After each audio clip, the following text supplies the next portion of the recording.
परियोजना की जो शुरुआत की है उसके 6 इम्पोर्टेंट घटक हैं। पहला तो कि 200 MBBS स्टूडेंट्स हमारे वो फ़ोन करके हर एक पेशेंट से वार्तालाप करेंगे, उनका हालचाल पूछेंगे और अगर कोई बीमार उनको नज़र आता है तो उसको तुरंत एडमिट कराएंगे हम। दूसरा होम किट डिस्ट्रीब्यूशन है जिसमें 15 कंपोनेंट इंक्लूडिंग ऑक्सीमीटर, थर्मोमीटर हर घर में दिया गया है, जिसके तहत वो जो 200 MBBS स्टूडेंट्स हैं वो रीडिंग्स लेकर के पेशेंट्स की गहरी डिटेल से हम जाँच कर सकते हैं। तीसरा, हर एक पेशेंट का घर से ब्लड सैंपल लेके लैब टेस्ट कराना फ्री ऑफ कॉस्ट, जिसकी एक्चुअल मार्केट कॉस्ट 450-500 रुपये है। 3 sugar test, CBC, CRP test कराना, वो भी इसका पार्ट है। चौथा, जो हमारा एम्बुलेंस सर्विसेज हैं कि जो CHC लेवल पे फील्ड हॉस्पिटल्स बनाए गए हैं उनसे और कल्पना चावला या टर्शरी हॉस्पिटल्स को कनेक्ट करना। तो 8 ALS एम्बुलेंस, पहले प्रशासन के पास हमारे पास सिर्फ 25 बेसिक एम्बुलेंसेज थी BLS, ALS वाली नहीं थी जिसमें वेंटिलेटर और बाकी सारी सुविधाएं आती हैं। तो वो 8 एम्बुलेंसेज लैब टेक्नीशियन और ड्राइवर्स के साथ 24 आवर ऑपरेशनल रहेंगी। और पांचवा, फील्ड हॉस्पिटल एस्टेब्लिश करना, एक 100 बेड का तो करनाल में और 20 से 25 बेड्स के CHCs के लेवल पे, ताकि पेशेंट्स को सीधा यहाँ ना आना पड़े, सीधा CHC लेवल पे ही अपना इलाज करा पाएँ। और अभी आज की डेट में 52 पेशेंट्स ऑक्सीजन बेड्स पे वहाँ एडमिट हैं। ये मान के चलिए अगर ये फील्ड हॉस्पिटल्स नहीं होते तो ये 52 कल्पना चावला मेडिकल कॉलेज के बेड्स ऑक्यूपाई कर रहे होते। तो जो हमारा टर्शरी हेल्थ केयर है उसमें सिर्फ सीरियस पेशेंट्स आए, ये एक था। और छठा, सबसे लास्ट में, इन सारी चीज़ों को एक इंटीग्रेटेड कंट्रोल कमांड सेंटर पे कनेक्ट करना, ताकि सेंट्रलाइज तौर पे बेड अलोकेट किया जा सके, ऑक्सीजन अलोकेट कर सकें, पेशेंट्स का पता चल जाए कि वहाँ से पेशेंट चला है तो एडवांस में हम बेड बुक करा के कर दें यहाँ पे, ताकि उसको वेट ना करना पड़े। ये सारी स्ट्रीमलाइन करने के लिए कमांड एंड कंट्रोल सेंटर, ये सारे 6 कंपोनेंट मिला के एक complete wholesome package home care का है, जिसको संजीवनी परियोजना का नाम दिया गया है। और स्वस्थ करनाल बनेगा मिसाल इसलिए क्योंकि ये पहली ऐसी प्रोजेक्ट है जो ऑलरेडी इनफैक्ट चालू हो गया है। 10 मई से प्रोजेक्ट शुरू हुआ था। हमने इसका 4 हफ्ते शुरू में टाइमलाइन सोची थी, लेकिन यहाँ की टीम से और डेलोइट की टीम से अथक प्रयासों से 2 हफ्ते के अंदर अंदर ये एग्जीक्यूट कर दिया है। लगभग 5 करोड़ की इसमें इन्वेस्टमेंट का खर्चा है, जिसका पूरा खर्चा डेलोइट ने दिया है CSR के अंडर। और अब आगे ये पहला मॉडल था करनाल का, इसलिए बाकी ज़िलों के लिए मिसाल बन सकता है, बाकी कंट्री के लिए भी एक एग्जाम्पल बन सकता है और आगे इसको बढ़ाया जा सकता है, स्केल अप किया जा सकता है। मुख्यमंत्री का क्या रोल है वो हमारे लिए किस तरीके से? ये हमारे लिए CSR में सारा का सारा जो फंड्स अलॉटमेंट है, जितना भी इस पे पैसा लगा, लगभग 5 करोड़ 4 करोड़ 90 लाख के आसपास लगा, वो सारा डेलोइट ने दिया है। सरकार की तरफ से, प्रशासन की तरफ से हमें कोई खर्चा करने की इसमें आवश्यकता नहीं पड़ी। तो मुख्यमंत्री जी ने ऑनलाइन इसका शुरुआत की? बिल्कुल, माननीय मुख्यमंत्री जी ने ऑनलाइन शुरुआत की है, साथ में स्वास्थ्य मंत्री जी, शिक्षा मंत्री जी और हमारे यहाँ के माननीय सांसद जुड़े थे। और अभी जस्ट उसका लगभग 1-1.5 घंटे के कार्यक्रम के तहत उसकी सर, आज से लॉकडाउन 4 की शुरुआत हुई है, तो कल जो नए आदेश हैं उस बारे में कुछ जानकारी बताना चाहेंगे? मुद्दे ने दी। हाँ, सबसे बड़ी बात है कि इसके अंदर जो टाइम लगा, पहले उम्मीद थी कि इस प्रोजेक्ट को पूरा करने में कम से कम 3 हफ्ते 4 हफ्ते लगेंगे, लेकिन ये रिकॉर्ड टाइम के अंदर 2 हफ्ते के अंदर ये प्रोजेक्ट पूरा गया। 10 मई को इसकी बातचीत स्टार्ट हुई और आज आप इनोग्रेट आप देखिए 24 को हो गया। और 2 हफ्ते आप देखिए, यहाँ पर अगर दिन है तो वहाँ रात है USA में, और वहाँ पर रात है तो यहाँ दिन है। आप इस 2 हफ्ते को भी 1 हफ्ते में देख सकते हैं कि 1 हफ्ते के रिकॉर्ड टाइम के अंदर ये काम पूरा हुआ। दूसरी बात कि स्वस्थ करनाल बनेगा मिसाल इसलिए बनेगा क्योंकि हमारे देश के प्रधानमंत्री नरेंद्र मोदी जी किसी भी अच्छी चीज़ को 1 ही मिनट में चुनते हैं, और मुझे लगता है कि आज ये जो पायलट प्रोजेक्ट था करनाल का, ये पूरे देश के अंदर लागू होगा। इसकी ब्यूटी अगर आप देखना चाहते हैं, खूबसूरती देखना चाहते हैं, अगर हम अपने आप को एज ए इंडिविजुअल सोचें कि मेरे परिवार में, मान लीजिए मेरा फैमिली मेंबर, कोई बच्चा, मेरा बुजुर्ग, अगर कोई कोरोना पॉजिटिव होता है तो मैं उसके लिए क्या क्या करूँगा, क्या क्या मैं उसके लिए सोचूंगा। वही सोच आज हरियाणा सरकार ने with the help of Deloitte company, क्योंकि उनका भी पर्सनल टच हरियाणा से था, उनके जो ग्लोबल CEO थे पुनीत रंजन, वो हरियाणा से संबंध रखते हैं, और उन्होंने वो पर्सनल टच हर उस पेशेंट को जो होम आइसोलेटेड है उसको दिया। जैसा ही उसके अंदर डे टू डे चेंजेस आएंगे, उसकी बॉडी रिफ्लेक्ट करेगी, उसके टेस्ट रिफ्लेक्ट करेंगे, तुरंत उसी तरह की मेडिकल सुविधाएं उसको दी जाएंगे। आज मुझे बड़ी खुशी है कि आज हम इस प्रोजेक्ट की शुरुआत करनाल से हुई। ये अभी पूरे हरियाणा में लागू होगा और पूरे देश भर में लागू होगा। और मैं आप सब लोगों का धन्यवाद करता हूँ। मैं कल भी आप लोगों से मिला था, और जिस तरह का करनाल का मीडिया इस आपत्ति काल में, आपदा काल के अंदर पॉजिटिव रोल अप्लाई कर रहा है, मैं देखता हूँ कि कई बार पूरी कंट्री के अंदर नेगेटिविटी बहुत ज़्यादा है। एक किस चीज़ की नेगेटिविटी है कि अपोजिशन के लोग राजनीति के समय अगर विपक्ष का धर्म निभाएं तो वो समझ में आता है, लेकिन आपदा काल में पूरी कंट्री को यूनाइट होकर चलना चाहिए। जिस वैक्सीनेशन का कांग्रेस के बड़े बड़े लीडर्स, अपोजिशन बड़े बड़े लीडर्स विरोध करते थे कि ये बीजेपी का इंजेक्शन है, ये बीजेपी का टीका है, ये सांप्रदायिक टीका है, इससे जो है नपुंसकता बढ़ जाएगी, हम नहीं लगवाएंगे। बड़े बड़े टॉप मोस्ट लीडर्स जो विदेशों में पढ़ाई करके आए हैं, उनकी ये छोटी सोच देखने को मिली। लेकिन आज पूरी दुनिया ने हिंदुस्तान में बनाए उस वैक्सीनेशन को माना। आज वो सब लाइन में खड़े हैं कि हमारा नंबर पहले लगे, हमें वैक्सीनेशन मिले, हमें आउट ऑफ टर्न भी अगर इंजेक्शन मिलता है तो हमें वैक्सीनेशन का वो इंजेक्शन मिलना चाहिए। तो मैं कहता हूं कि संकुचित सोच से, देखो बड़े पूरे देश की बात मैं नहीं कर सकता, मैं कोई राष्ट्रीय नेता नहीं हूं, लेकिन अपनी करनाल की लोकल लीडरशिप, चाहे वो अपोजिशन की भी है, मुझे ध्यान में है डीसी साहब ने सभी अपोजिशन के लीडर्स को सेक्रेटरीट में बुलाया था कि ज्वाइन हैंड्स, अब हाथ में हाथ डाल के, चाहे वो बीजेपी का चाहे कांग्रेस के अन्य दल के लोग, सोशल सर्विस के लिए, सोशल काज के लिए हमें इकट्ठे होकर जाना चाहिए, लोगों की बेटरमेंट के लिए जाना चाहिए। आपका किया हुआ अच्छा काम किसी भी व्यक्ति का, चाहे वो मैं हूं चाहे कोई विपक्ष का नेता है, वो खाली नहीं जाता। अच्छी और पॉजिटिव सोच के साथ हमें आगे बढ़ना चाहिए। आपके माध्यम से मैं अपने उन नेताओं को भी सर, लॉकडाउन 4 आज से शुरू हुआ है, हालांकि दुकानदारों को खोलने की परमिशन दी गई है ओडीवन को, लेकिन रेडी वाले और फड़ी वाले बेचारे 1 महीने से, उनके लिए कोई सहायता राशि सरकार की तरफ से दी जाए ताकि कम से कम उनका गुजारा नहीं। आपने ये बात ध्यान में लाई है, बिल्कुल। अगर देखिए, सहायता किसी न किसी रूप में सरकार दे रही है। जो रोज़ की ताज़ी खाने कमाने वाले हैं उनको राशन फ्री, ताकि घर में बैठे हैं तो उनको राशन की कोई किल्लत आए वो करें। मेडिकल सुविधाएं, अगर कोई कोरोना पॉजिटिव हो जाता है, ऐसे समय में सरकार अपना बेहतर वो कर रही है। लेकिन अब आप अगर ये सोचें या मैं ये सोचूं कि वो जो रोज़ के अर्न करते थे पैसे 500-700 हज़ार रुपया, उसको कंपनसेट किया जाना, वो संभव नहीं होता, प्रैक्टिकल पॉसिबल नहीं होता, क्योंकि उसको आइडेंटिफाई करना भी अपने आप में बहुत बड़ा टास्क होता है। फिर भी जो आपका सुझाव है उसको विचार भी जरूर करेंगे। सर, पर किसानों ने कहा है कि जो बीजेपी और जेजेपी से संबंध रखते हैं परिवार, वहां पर हम शादी नहीं करेंगे। नहीं, वो उनका विचार हो सकता है, वो इंडिविजुअल का विचार हो सकता है। अगर किसानों की बात करें तो मैं भी किसान हूँ। मेरे फादर 86 ईयर, अब 87 है, मैं 86 बोल रहा था फादर को, वो कहने लगी मैं तो 87 का हो गया। 87 ईयर ओल्ड मेरे फादर, वो आज भी 2 टाइम खेत में जाते हैं और 2 व्हीलर पर जाते हैं। अगर आपने व्यक्तिगत रूप से उनको मिलना हो, देखना हो, तो आप देख सकते हैं। अगर किसान तो हम भी हैं। किसान का चोला पहनकर कुछ अगर लोग अपनी राजनीति करना चाहते हैं, करें, उनको हम रोक नहीं सकते, लोकतंत्र है। लेकिन मैं फिर कहूँगा वही पहले वाली बात जो मिड्डा जी को बोली कि इस आपातकाल के अंदर कम से कम कुछ दिन के लिए इसको रोक लीजिए। अभी हम सोचते हैं जब बॉर्डर पे लड़ाई होती है और पाकिस्तान हमारा विरोधी देश है, रमज़ान के महीने में वो भी सीज़ फायर कर देता है, तो भाई इस आपातकाल में सीज़ फायर कर दो, इसके बाद फिर भाषण दे लेना, इसके बाद बयान दे देना, इसके बाद बाइट दे देना, इसके बाद हमारे को गालियां निकाल देना। अभी सेवा का समय है, लोगों की सेवा करें। तो मुख्यमंत्री जी ने कहा कि 3rd वेव में बच्चों को कहीं ना कहीं सुरक्षित रखना। बिल्कुल बिल्कुल, हमें कल्पना नहीं थी कि फर्स्ट वेव के बाद जब सेकेंड वेव आएगी। फर्स्ट वेव में आपने देखा कि डेथ रेट बहुत कम था। फर्स्ट फेज में आपने देखा कि वो बुजुर्गों को और बीमारों को टारगेट कोरोना ने किया, वायरस ने। लेकिन सेकंड वेव में देखा मैंने अपने परिवारों के अंदर, हमारे यंग बच्चे हमारे बिछड़ के चले गए। एक एक परिवार में 3-3 फोटो लगाकर श्रद्धांजलि, मैं तो जीवन में कल्पना भी नहीं कर सकता था, 3 फोटो लगाकर श्रद्धांजलि देना। उसके बावजूद भी भारतीय जनता पार्टी हो या समाज के एनजीओ, धार्मिक सामाजिक संस्थाएं हो, एक तरफ घर में डेड बॉडी पड़ी है, दूसरी तरफ बीमार पेशेंट की चिंता करें। ऐसा एग्जाम्पल है जिसको सल्यूट करने का मन करता है कि ऐसा एग्जाम्पल करनाल, पानीपत और विशेषकर पूरे हिंदुस्तान के अंदर लोगों ने करके दिखाया।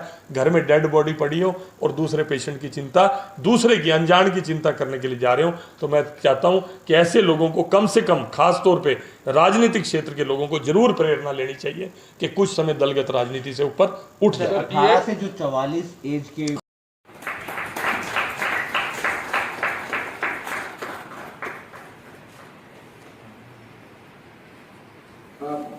Can we have the video भी सर, एक इसमें पूरे प्रोजेक्ट पे एक वीडियो बनाई सर 2 मिनट की। हमारे country head consultancy Deloitte, vice chancellor PGIMS mister Kalra, mister Nishant Yadav and his team, doctor Reddy, president public health foundation of India, Sanjeevani परियोजना, that is life saving project, Sir, there is a background to this project, sir. A month back, the surge of second wave was at its peak, with positivity rate exceeding 25% on a large scale. Office was personally ensuring the supply of oxygen to each and every bed, each and every hospital, each and every district. And while this entire firefighting and this management was going on, Haryana was ranked among the top performing states. Was going on, we analyzed and we realized that about 6 to 7% of the total number of COVID positive patients are in hospitals, the rest were in homes. And they were confused with multiple medical advice in a state of panic and fear, anxiety and uncertainty. And Dr. Dhruv Singh contemplating to strengthen home care system in his home state. And I contacted him and I requested Honorable CM to give his permission and blessings to start the model, which is a unique PPP model, that is public-private participation. I would say PPP with a difference, because here the private partner is not for profit but for philanthropy. So it is a PPP with a difference. Next slide, please. Sir, on the objectives of the supervised home care, number one was to reduce pressure on the tertiary care system. Second was end-to-end home care for the isolated home patients, which were about that is by the MBBS pre-final and final year student duly trained. That in fact on the same day Honorable PM had also said that lab tests, so that lab tests could be conducted. The 5th and 6th day COVID management is most critical, and that is when we thought that even the so that if critical care patient from home care have to be shifted to field hospital or intermediate health care. Next slide, please. So the timeline of the project, just to give a brief idea, sir. जैसे मैंने आपको बताया sir, ये 10 मई को तो formalise home care has to be made strong and end to end solution, integrated solution has to be provided. और sir हमने जो एग्जीक्यूशन करके आपसे we are proud and happy to share कि आज with Rohtak in particular and Haryana in general, and having grown up in Rohtak, he moved to the United States on a Rotary Foundation fellowship opportunity based on his belief that when society thrives, business thrives. Puneet has several accolades including being named as EM. और मैं तो दोनों रोहतक से हैं, and it has been a real pleasure talking to you and also getting to know Devinder. It's a real honor. Honorable Chief Minister जी, रोहतक का करना है, नहीं तो मेरी मदर मेरे को कभी भी नहीं छोड़ेगा. उनको अभी भी गुस्सा चढ़ रहा है कि आपने रोहतक क्यों नहीं किया. जो प्रतिदिन 2 बार फोन द्वारा घर में आइसोलेट मरीजों से संपर्क करते हैं, उनसे उनके तापमान, ब्लड प्रेशर, ऑक्सीजन लेवल एवं शारीरिक स्वास्थ्य बारे जानकारी दी जाती है. मैं Kalpana Chawla medical college Karnal final year की छात्रा हूँ. हमारे यहाँ पर एक स्टूडेंट्स का ग्रुप बनाया गया है जिन्हें टेलीकंसल्टेशन ड्यूटी के लिए बोला गया है. उसमें हम जो माइल्ड पेशेंट्स होते हैं, जिनको ज्यादा लक्षण नहीं होते हैं, जो घर पर ही ठीक हो सकते हैं, उनको हम दिन में रोज 2 बार कॉल करके उनका ध्यान रखते हैं और उनको मॉनिटर करते हैं. हम उनसे दिन में सवाल पूछते हैं, जैसे कि आपको कोई बुखार है, आपको खांसी है, दस्त है, या उनके पल्स ऑक्सीमीटर की वैल्यू भी पूछते हैं, जिससे हम अगर उनको कोई खराबी है हम उसे जल्दी पकड़ सकते हैं और हम अपने जो डिस्ट्रिक्ट अथॉरिटीज हैं हम उनको आगे ये बात पहुंचाते हैं ताकि वो उस पर एक्शन ले. जैसे ही मालूम पड़ता है कि मरीज की तबीयत बिगड़ रही है तो तुरंत उसे इलाज हेतु कोविड अस्पताल में दाखिल करवाया जाता है. हर विद्यार्थी पर रोजाना 25 मरीजों से संपर्क करने का दायित्व है, जो उसे तब तक निभाना है जब तक मरीज सही नहीं हो जाता. इस प्रकार घरों में आइसोलेट 5000 मरीजों की देखभाल एवं मॉनिटरिंग की जा रही है. इस कार्य हेतु हर विद्यार्थी को 5000 रुपए महीना प्रोत्साहन राशि भी दी जा रही है, जिस पर 30 लाख रुपए का खर्च आया है. और जिला प्रशासन करनाल की मेहनत से ये मानवीय सेवा का कार्य निर्बाध रूप से जारी है. दूर दराज क्षेत्र से आने वाले मरीजों को KCGMC व जिला मुख्यालय पर स्थित सरकारी अस्पताल में जल्द पहुंचाया जा रहा है और गंभीर मरीजों के जीवन को बचाया जा रहा है. कोविड मरीजों को एम्बुलेंस सुविधा देने के लिए प्रशासन द्वारा कई एम्बुलेंस किराए पर ली गई हैं, जिसके लिए कोविड उपचार सेवा संजीवनी परियोजना.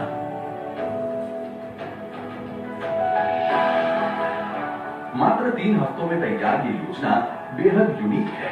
इसका डिजाइन और कार्यान्वयन किया है टीम डेलॉइट एवं हरियाणा से जुड़े डेलॉइट के ग्लोबल सीईओ पुनीत रंजन ने, और इसकी प्रेरणा है हरियाणा सरकार की कोविड उपचार प्रतिबद्ध सरकार नीति। डॉक्टर एक supervised Devinder, Nishant, the entire team has worked seamlessly with the Deloitte team. And we commend you, Honorable Chief Minister ji, commend Devinder ji. Devinder and I have decided that we're going to call each other by first name basis. So, Devinder, Nishant has done an excellent job in the entire Haryana team.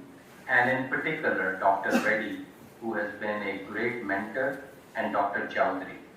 They have provided absolutely wonderful advice. हम सब लोग video conference के माध्यम से जुड़े हैं। इस कार्यक्रम में हमारे हरियाणा सरकार के बड़े शिक्षा मंत्री श्री गौपाल जी, हमारी लोकसभा करनाल पानीपत के सांसद, बहुत ही ऊर्जावान हमारे युवा नेता, की आवश्यकता है।